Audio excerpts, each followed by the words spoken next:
குரு பௌர்ணமி அப்படின்னு அது ஒரு வெறும் ஒரு காரணம்தான், வாய்ப்பு ஒரு நாள்.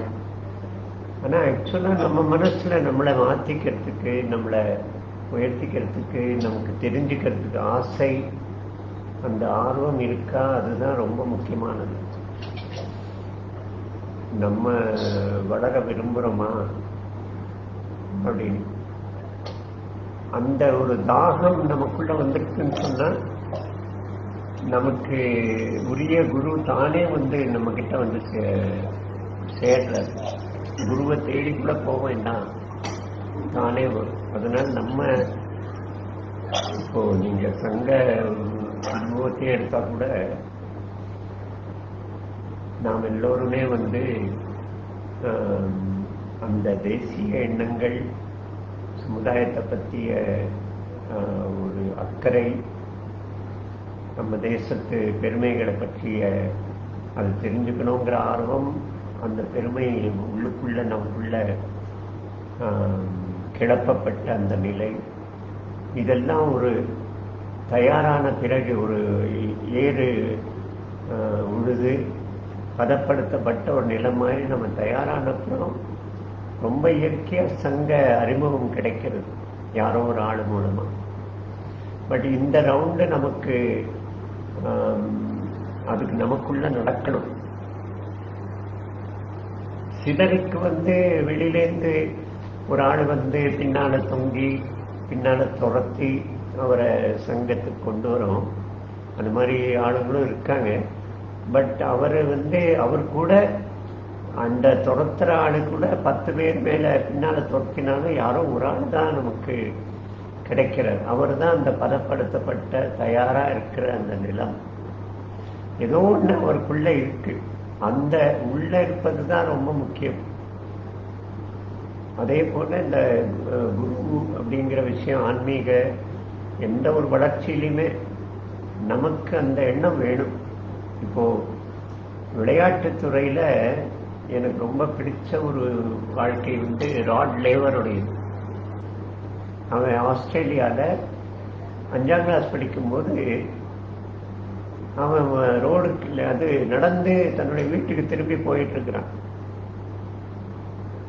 அவன் போகும்போது ஒரு கிரவுண்டில் சுற்றி ஒரு பெரிய கூட்டம். அந்த கூட்டம் முழுக்க ஸ்டேடியத்தில் எழுந்து நிற்கிறது, எழுந்து நின்று கை தட்டுறது.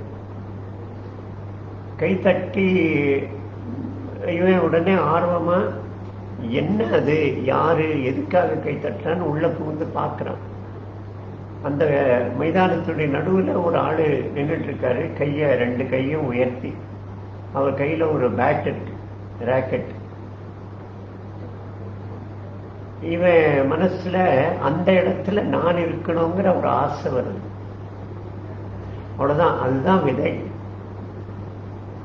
அதுக்கு அடுத்த நாள் அதே வழியா வீட்டுக்கு நடந்து போறான் ஸ்கூல்ல இருந்து.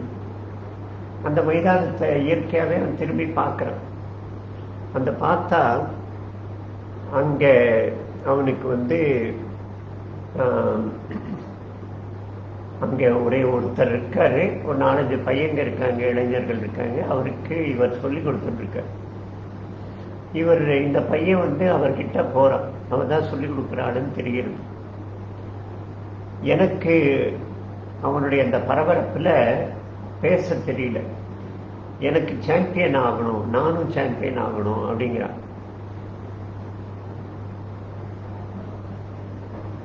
இவன் யார்கிட்ட பேசுறானோ அவன் ரொம்ப சாதாரண ஆளு. அவர் என்ன பண்றாரு, இவருடைய கைய இந்த மாதிரி இப்படி இந்த இடத்துல இந்த கைய முழங்கை கிட்ட அப்படி பிடிச்சு அப்படி தூக்கி அப்படி போடுற. அந்த கை தொலைன்னு போய் கீழே விழது. இவருடைய கை வந்து போலியோ கை, கையில போலியோ, பலமே இல்லை. அதை பார்த்து சிரிச்சுக்கிறாரு. இவனுக்கு அவர் சொல்ல வந்த விஷயம் புரிஞ்சு போச்சு. அவர் சொல்றான், நீ சாம்பியன் ஆகிறியா அப்படின்னு கிண்டலா சொல்ல விரும்புறத மௌனமா சொல்ற. அந்த கையை அப்படி தூக்கி போட்டு இவன் திரும்பி வரான், அடுத்த நாள் திரும்ப போறான் அதே வழியா. பாருங்க, நம்ம மனசுல ஸ்ரத்தை, தெரிஞ்சுக்கணுங்கிற ஆர்வம், உயரணுங்கிற ஆர்வம், அது உறுதியாக உறுதியாக எதிராளி கூட பக்குவமாயிடுற, திருந்திடுற. அவர் கீழான ஒரு ஆளா இருந்தா கூட அவர் கூட திருந்தி நல்ல மனசு அவருக்கு கூட கிடைக்கிறது, தொத்திக்கிறது நம்ம கிட்ட இருந்து. பாருங்க, அவர் தயாராகிறார் நமக்கு குருவாக. அவருக்கு தகுதி கிடையாது, இப்படி ஒரு கிண்டல் அடிக்கிற ஆடு அவனுக்கு குருவாக தகுதி கிடையாது. ஆனா இவனுடைய அந்த ஈடுபாடு, அவனுடைய அந்த உறுதி, தன்னை வளர்த்துக்கணும் அப்படிங்கிற மனசுக்குள்ள அந்த ஏற்பட்ட உறுதி. சிஷ்யன் அப்படின்னா என்ன? டிசைபிள் அப்படிங்கிறோம் இங்கிலீஷ்ல. டிசிப்ளினுக்கு தன்னை உட்படுத்திக் கொள்ற, அதுக்கான ரெடினஸ், அது ரெடியா இருக்கு. அப்போ அந்த ஒரு இவனுடைய தன்மை அவரையே மனசை மாத்துறது. ஒரு நாள் ஆச்சு, 2 நாள் ஆச்சு, டெய்லி இவன் ஸ்கூல்ல இருந்து வீட்டுக்கு போகும்போது அங்க போய் அந்த கிரவுண்டோடைய எல்லையில நின்றுட்டு இவங்க இந்த பையங்கள்லாம் பிராக்டிஸ் பண்றத பார்த்துட்டு இருப்பான். 1 நாள், 2 நாள், 3 நாள், 5 நாள், 8 நாள், 10 நாள் அந்த அவருடைய அந்த கோச்சுடைய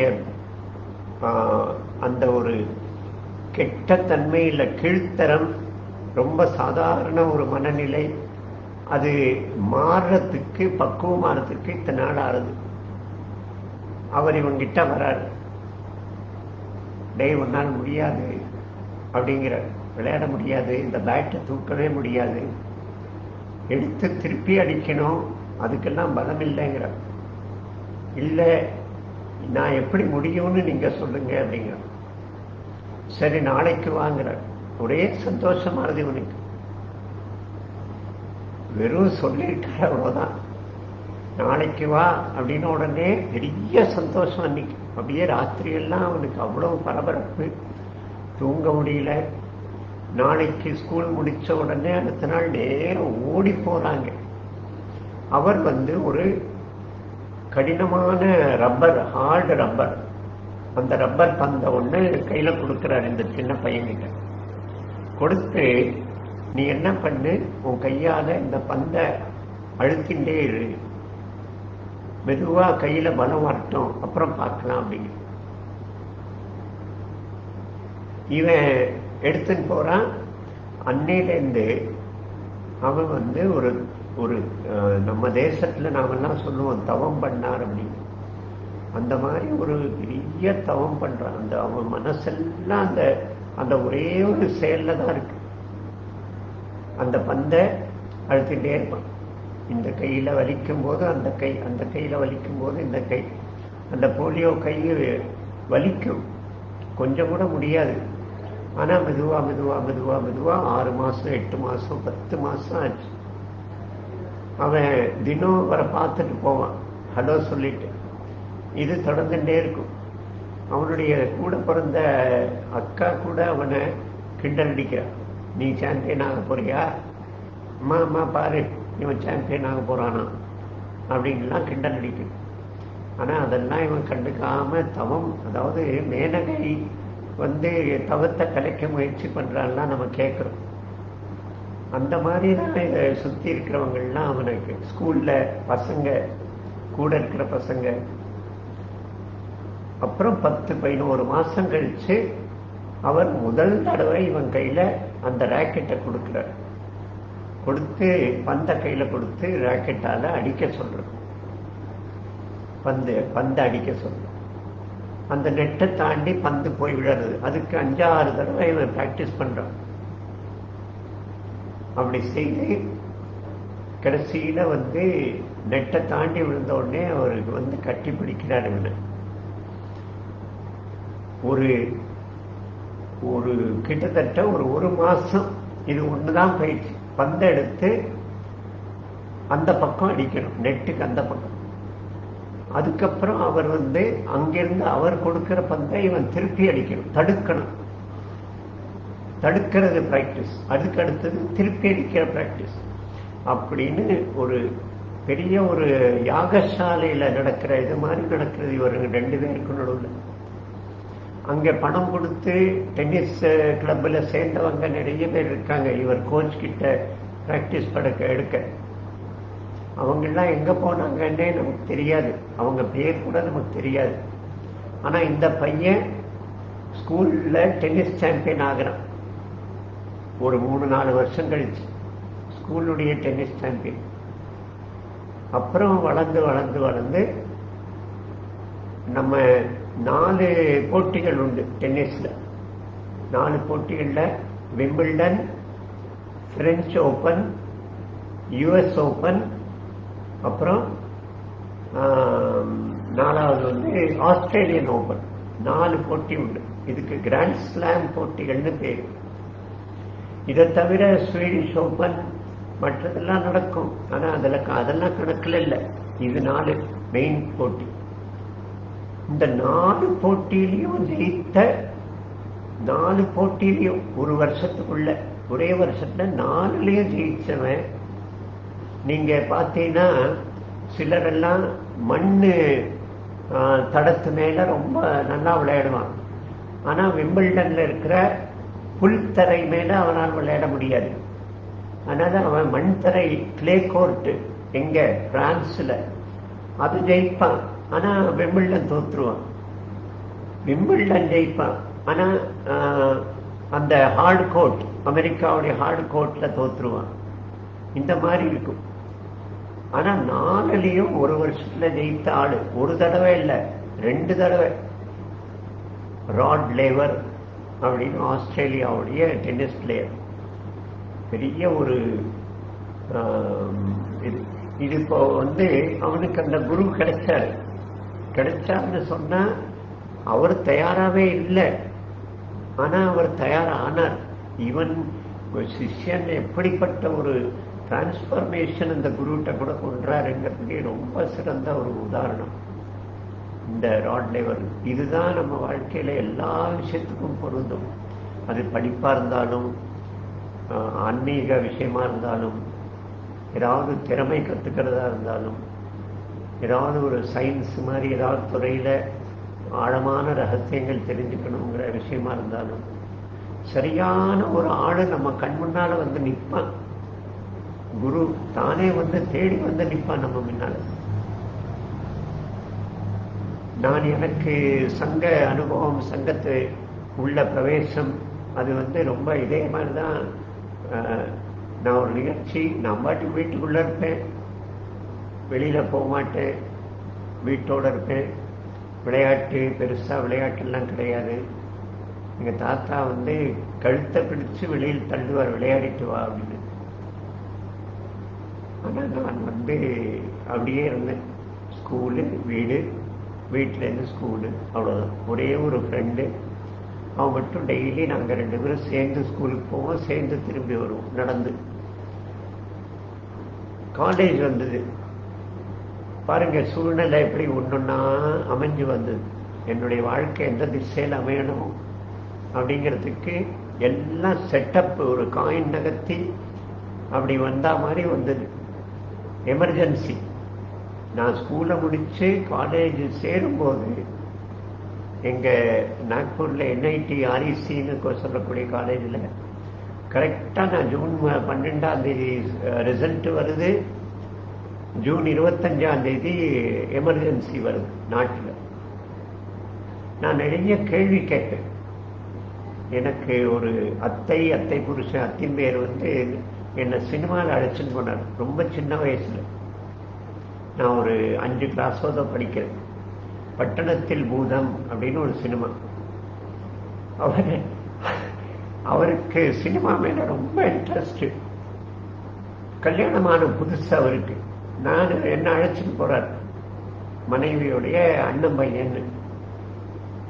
நான் போட்டு அவரை கேள்வி கேட்டு, இது ஏன் இப்படி இருக்கு, இது யாருடைய தலை அவருடைய டாக்ஸிக்குள்ள இருக்கு அப்படின்னு போட்டு கேள்வி கேட்டு அவருக்கு என்னை வந்து சினிமா பார்க்க விடுறா அப்படின்னு சொல்ற அளவுக்கு ஆயிடுச்சு. ஸோ இந்த கேள்வி கேட்கிற சுபாவம் இருந்தது. அதே மாதிரி வீட்டில் தேசத்தை பத்தி சூழ்நிலை இருந்தது. நான் 5ஆம் கிளாஸ் படிக்கிற காலத்திலேருந்து நியூஸ் கேட்கிற பழக்கம் இருந்தது. ஸோ தேசியம் இது இயற்கையா இருந்தது. தேசத்து டிஸ்கஷன் தான் நம்ம வீட்டில் பயங்கர உச்ச குரல்ல நடக்கும். எங்க தாத்தா, அப்பா, சித்தப்பாக்கள் தேசத்தை பத்தி. இந்திரா காந்தி ராஜாக்களுடைய பர்ச பிடுங்கினது, பேங்க் எல்லாம் தேசியமயமாக்கினது, இன்சூரன்ஸ் கம்பெனி தேசியமயமாக்கினது. 69னா எனக்கு 10 வயசு தான். ஆனா இதெல்லாம் எனக்கு ஞாபகம் இருக்கு. 71ல் ஷோ துக்ளக் ஆரம்பிச்ச போது நாக்பூர்ல நாங்க ஒரு 5-6 பேர் தான் துக்ளக் வாங்குற ஆள். நான் போய் வாங்குவேன். 71லேருந்து என்கிட்ட 77 வரைக்கும் துக்ளக்கெல்லாம் நான் சேர்த்து வச்சிருந்தேன். அடிக்கடி படிப்பேன் அதை. அந்த மாதிரி ஒரு நிலத்தை மழை வரத்துக்கு முன்னால ஏர் உழுது தயார் பண்ணி வைக்கிற மாதிரி ரெடியா இருந்தது. நான் ஸ்கூல்ல காலேஜ் சேரும்போது எமர்ஜென்சி வருது, எல்லாம் ஜெயிலுக்கு போறாங்கிற செய்திகள்லாம் வருது. அப்படின்னு செஞ்சு ஒரு நிகழ்ச்சி நடக்குது, ரகசிய நிகழ்ச்சி. எனக்கு அது தெரியாது ரகசிய நிகழ்ச்சின்னு. அண்டர் கிரவுண்ட் சங்கத்து ஏதோ அமைப்பெல்லாம் சேர்ந்து அதுல வந்தே மாத்திரம் பாடணும் அப்படின்னு என்ன கூப்பிடுறாங்க. நான் பாட்டு பாடுவேன், ஆர்கெஸ்ட்ராலாம் வச்சிருந்தேன், காலேஜில் ரொம்ப ஆக்டிவா இருந்தேன். அதனால அவன் என்கிட்ட சொல்றான். நான் சொன்னேன் சரின்னு. இல்லை நீ அந்த அம்மா இருக்கா உங்க வீட்டுக்கு பின்னால அந்த தெருவில், அவர்கிட்ட போய் கத்துக்கோன்னு. இல்லை எனக்கு தெரியும்னு. வந்தே மாத்திரம் அந்த ஸ்கூல் ரேடியோல பாடுவாங்களே 2 வரி. அந்த அம்மா எனக்கு சரி அவன் சொன்னப்புறம் நான் போய் கத்துனேன். அந்த 2 வரி தாண்டி தொம்ஹி துர்கா தசப்பிரகரண தாரிணி வாணி வித்யா, இந்த மாதிரி அந்த வார்த்தைகள் எல்லாம் கேட்க கேட்க அப்படியே எனக்கு சிலிர்த்து போச்சு. அது எப்படி வந்தே மாத்திரத்தில் இதெல்லாம் இருக்கா அப்படின்னு. அந்த அம்மா ஒரு 40 நிமிஷம் எனக்கு இந்த கதைகள் எல்லாம் சொன்ன. வந்தே மாத்திரம் அப்படிங்கிற ஆரம்பத்திலேருந்து அந்த அம்மா முகம் எனக்கு இன்னைக்கும் ஞாபகம் இருக்கு. சாதாரண ஒரு வீட்டுல சமைக்கிற ஒரு வீட்டம்மா. அவ எனக்கு வந்தே மாத்திரம் பாட்டை ஹார்மோனியத்தை வச்சு கற்றுக் கொடுத்தாங்க. நான் ஒரு சாதாரண நிகழ்ச்சியில பாட போறேன், அவ்வளவுதான். நம்ம பாலமுரளி கிருஷ்ணா ஒரு குருதட்சிணா நிகழ்ச்சிக்கு பாட வந்திருந்தாரு சென்னையில. ஹிந்து என்ன ஒரு பாட்டு, ஹிந்து அப்படின்னு வரும். அதுல அத பழைய காலத்து டைப்ரைட்டர்ல டைப் பண்ணிருக்காங்க. அந்த ஹிந்துங்கிற எழுத்து கிடையாது, உறிந்து உ ரி ரெண்டையும் சேர்த்து டைப் பண்ணணும், உறிந்து அப்படின்னு. அந்த ஆளு அந்த தனிப்பாடல்ல உறிந்து உறிந்து பாடினார் முழுக்க. எனக்கு என்ன அது உறிந்து அப்படின்னு பாடுறாரு. இப்ப நம்ம ஹிந்து என்று முழக்கம்னு இருக்குன்னு வச்சுக்கோ, உறிந்து என்று முழக்கம் என்னது அப்படின்னு. அதாவது அந்த நிகழ்ச்சியில கலந்துக்கிறாரு, பாட்டு பாடுறாரு, ஆனா அந்த நிகழ்ச்சி அவருக்குள்ள இறங்கல. இது என்னது, நீங்கள்லாம் யாரு, ஏன் இந்த மாதிரி நிகழ்ச்சி நடக்கிறது? ஒரு சின்ன உள்ள இறங்கி இருந்தா அவர் பெரிய ஒரு சங்க ஸ்வயம் சேவக்கனா மாறிப்ப ஒரே க்ஷணம் தான். அவர் தயாரா இல்லை. அதுக்கு கத்துக் கொடுக்க ஆள் இருக்கு, அதெல்லாம் கத்துக் கொடுக்க ஆளே வேண்டாம். நமக்குள்ள அந்த உள்ள ஒரு விஷயம் வந்துருச்சுன்னா அந்த வந்தே மாத்திரம் பாட்டு தான் எனக்கு இந்த பெரிய ஒரு வாசலை திறந்து விட்டது. இந்த ஒரு வழியில இப்படிப்பட்ட ஒரு ராஜமார்க்கம் இதுக்கு அறிமுகமானது அந்த ஒரு வந்தே மாத்திரம்ங்கிற அந்த ஒரு சின்ன பாட்டு. அந்த அம்மா எனக்கு வேற யாராவது சொல்லிக் கொடுத்திருந்தா சங்கீதமா சொல்லிக் கொடுத்திருப்பாங்க வந்தே மாத்திரம். ஆனா அந்த அம்மா உணர்ச்சி பூர்வமா அனுபவிச்சதை தான் புரிஞ்சின்றதை சொன்ன. மற்றவர்லாம் பேச கேட்டு பங்கிம் சந்திரன்ல ஆரம்பிச்சு 1905 பெங்கால் பார்ட்டிஷன், அதுல 1931 வந்தே மாத்திரம் பிளவுபட்ட காலத்துக்கு இன்னைக்கு ரேடியோல 2 வரி பண்ணி கேட்கறது அதுதான் விளக்கப்பட்ட வந்தே மாத்திரம். அதுக்கு அந்த முகமது அலிங்கிற காங்கிரஸ் தலைவன் தான் காரணம் அப்படின்னு சொல்லி எனக்கு முழு ஒரு வரலாறையே சொல்லிட்டான் அந்த அம்மா. அன்னைக்கே இந்த வாழ்க்கை முடிவாயிடுது அப்படின்னு சொல்லணும். இதுதான் ரொம்ப முக்கியமான விஷயம். சிஷ்யன் ரெடி ஆகணும். சிஷ்யன் ரெடியானா தானா அவனுக்கு முன்னால குரு சேருவார். அவனை உயர்த்த கையை பிடிச்சு அன்போட மேல அழைச்சுன்னு போகிறதுக்கு ஒரு குரு சேருவார். அந்த குருங்கிறது ஒரு ஆளா இருக்கணுங்கிறது கூட இல்லை, அது யார் வேணா இருக்கலாம்.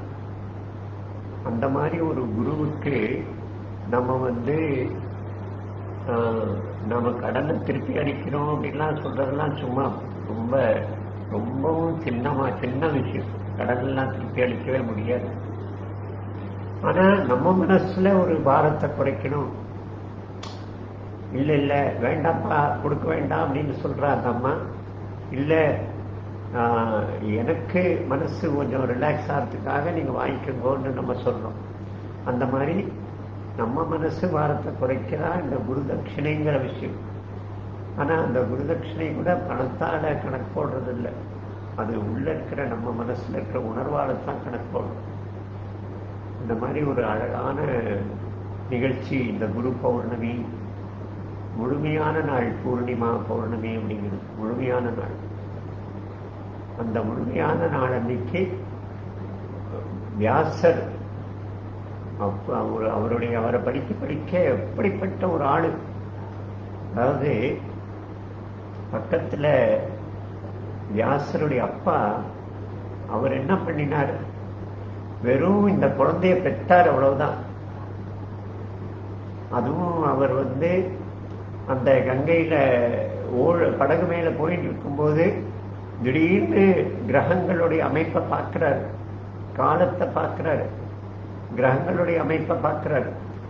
இந்த வரக்கூடிய இந்த நேரத்துல இந்த க்ஷணத்துல ஒரு பெண்ணோட கூடினால், அந்த பெண்ணு மூலமா ஒரு மகன் வந்தால் அவன் உலகத்தையே புரட்சிகரமான பெரிய விஷயத்தை கொடுக்கக்கூடியவனாக இருப்பான் அப்படின்னு அவருக்கு கிரக சூழ்நிலையில தோன்றது.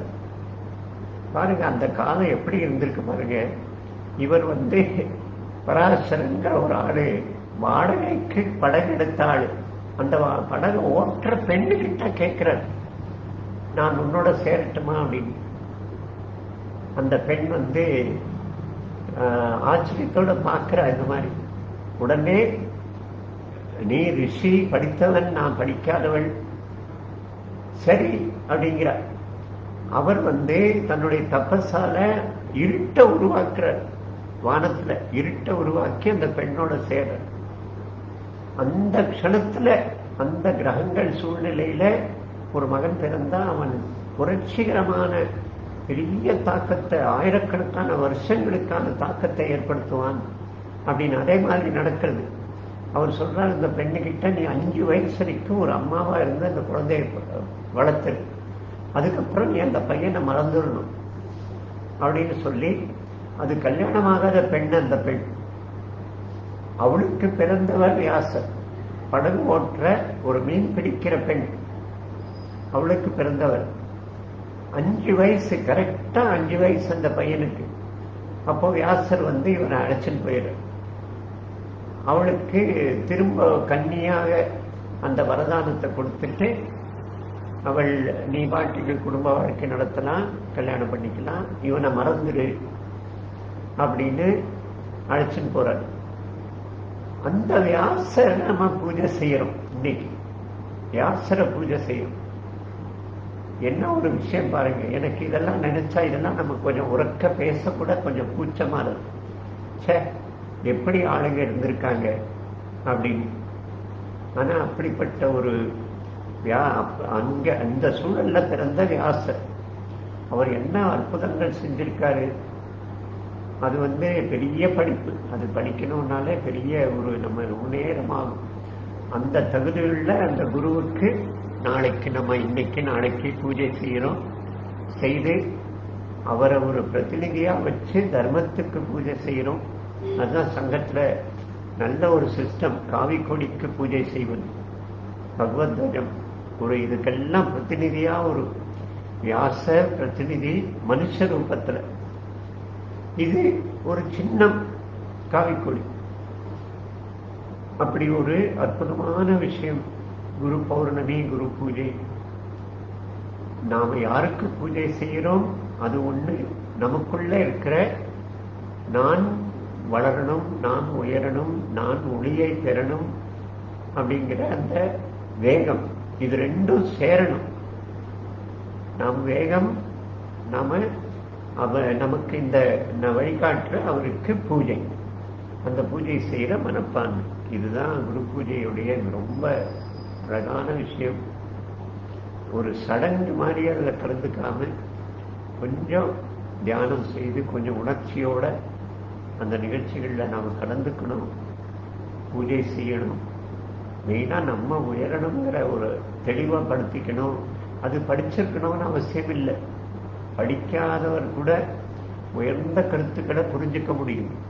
அதனால நான் படிக்கல, நான் இந்த லெவல் தான், நான் இதை தாண்டி என்னால் உயர முடியாது அப்படின்னு தன்னைத்தானே அடக்கிக்காம நாம வேறு உயர்ந்த ஒரு சூழ்நிலைக்கு நம்ம உயரணும்.